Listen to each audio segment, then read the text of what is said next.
साल 2014 की 18 मई नीतीश कुमार ने सीएम पद से इस्तीफा दे दिया।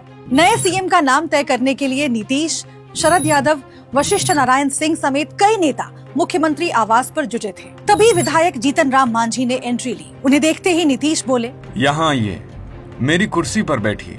ये कुर्सी और आवास अब आपका है। महादलित समुदाय से आने वाले मांझी कुछ समझ पाते उससे पहले ही नीतीश ने कहा, अब से बिहार के मुख्यमंत्री आप हैं, संभालिए ये सब। बिहार की इलेक्शन सीरीज मुख्यमंत्री के आखिरी एपिसोड में कहानी जीतन राम मांझी की, कैसे मुसहर जाति का एक लड़का पहुंचा सीएम की कुर्सी तक।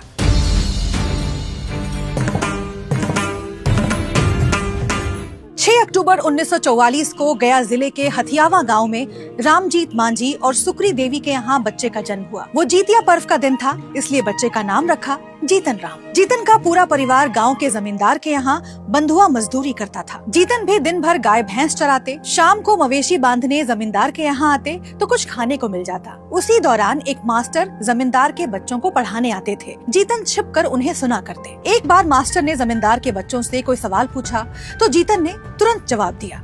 मास्टर ये देखकर चौंक गए। 7वीं तक मास्टर जी ने ही जीतन को पढ़ाया। फिर हाई स्कूल में दाखिला हुआ।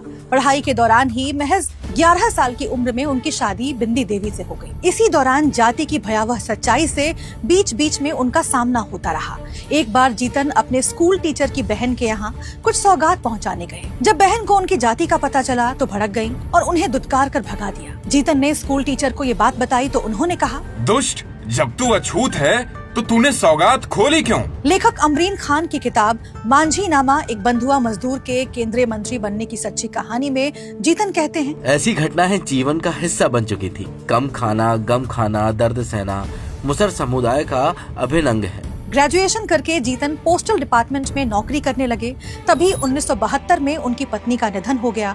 उसी साल उन्होंने शांति देवी से दूसरी शादी की। इस दौरान जीतन राजनीति में एंट्री का रास्ता भी तलाश रहे थे। वो अक्सर गया के कांग्रेस दफ्तर जाते, कई बड़े कांग्रेसी नेताओं से मुलाकात होती। 1980 में जब बिहार विधानसभा चुनाव आए तब जीतन को लग रहा था कि पार्टी उन्हें फतेहपुर सीट से टिकट देगी। उन्होंने नौकरी छोड़ दी और दिल्ली आ गए। तभी पता चला कि उनका टिकट कट गया है। जीतन रोने लगे और तुरंत पूर्व सीएम जगन्नाथ मिश्र से मिलने उनके घर पहुंच गए। तब जगन्नाथ ने पीएम इंदिरा गांधी से उनकी सिफारिश की। आखिरकार जीतन को फतेहपुर सीट से टिकट मिला और वो 13,000 वोटों से जीतकर पहली बार विधायक बने। 1985 में वो दोबारा इसी सीट से जीते, लेकिन फिर लगातार 3 चुनाव हारे। जब 1996 के लोकसभा चुनाव में कांग्रेस ने टिकट नहीं दिया तो जीतन ने लालू से मिलकर जनता दल ज्वाइन कर ली। 1997 में लालू ने आरजेडी बनाई तो जीतन भी उसमें चले गए और राबड़ी सरकार में राज्य मंत्री बने। लेकिन जल्द ही मांझी ने आरजेडी छोड़ जेडीयू का दामन थाम लिया। 2005 में नीतीश कैबिनेट में वो मंत्री बने, लेकिन कुछ ही घंटों में इस्तीफा देना पड़ा।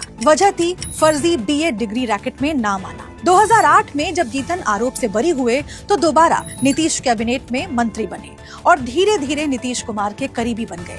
लेकिन उन्होंने कभी नहीं सोचा होगा कि एक दिन वो बिहार के मुख्यमंत्री बनेंगे। दरअसल 2014 लोकसभा चुनाव में एनडीए ने नरेंद्र मोदी को पीएम कैंडिडेट बनाया तो नाराज नीतीश ने बीजेपी से 17 साल पुराना गठबंधन तोड़ दिया। जेडीयू को इससे चुनाव में काफी नुकसान हुआ और पार्टी सिर्फ 2 सीटें जीत पाई। जिम्मेदारी लेते हुए 17 मई 2014 को नीतीश ने इस्तीफा दे दिया। तब महादलित समुदाय में अपनी पकड़ मजबूत करने के लिए उन्होंने नए मुख्यमंत्री के तौर पर जीतन राम मांझी को चुना। इस तरह महज 72 घंटे के अंदर 20 मई 2014 को जीतन राम मांझी बिहार के 23वें मुख्यमंत्री बन गए। सीएम रहते हुए मांझी की निजी जिंदगी भी खूब चर्चा में रही। मांझी नामा में वो बताते हैं, जब मैं 7 साल का था तब पिताजी ने शराब पीकर माँ को मारा। उनकी आँख फूट गई। तब हमारे घर में शराब बनती थी। माँ और पिताजी दोनों पीते थे। मैं समझ चुका था कि शराब मुसहरों की 80% आमदनी को बर्बाद कर देती है, इसलिए मैंने कभी नशे को छुआ नहीं। हालांकि उन्होंने कई बार ताड़ी पीने की बात स्वीकारी और उसे नेचुरल जूस कहा। ताड़ी बंद करने का कोई सवाल नहीं उठना चाहिए। ताड़ी एक नेचुरल जूस है। 2014 में सीएम रहते हुए चूहे मारकर खाने के सवाल पर मांझी ने कहा, चूहा मार के खाना कोई खराब बात है क्या? चूहा खाने की बात है तो बहुत लोग चूहा खाते हैं, हम भी चूहा खाते थे। महादलित समुदाय से आने की वजह से मांझी को कई बार ऐसे सवालों का सामना करना पड़ा।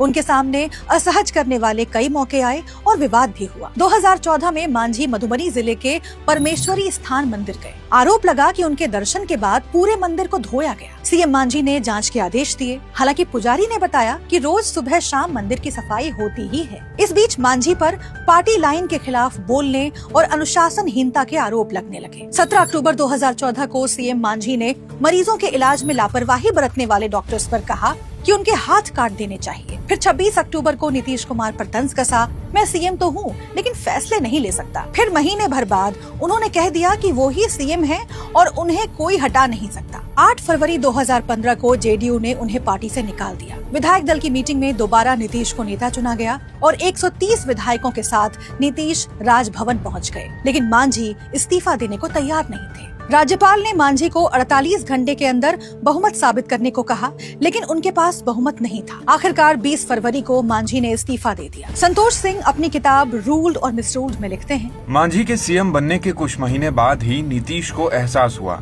कि उन्हें लाने का मकसद पूरा नहीं हो रहा है। मांझी भी जानते थे कि सीएम की कुर्सी उन्हें उनकी काबिलियत पर नहीं बल्कि उनकी जाति की वजह से मिली है। वहीं सीएम की कुर्सी छोड़ने के एक हफ्ते बाद ही जीतन ने 18 बागी विधायकों के साथ मिलकर नई पार्टी बनाई और नाम रखा हिंदुस्तान आवाम मोर्चा। जीतन कुल 6 बार विधायक रह चुके हैं। फिलहाल जीतन राम मांझी मोदी सरकार में केंद्रीय मंत्री हैं।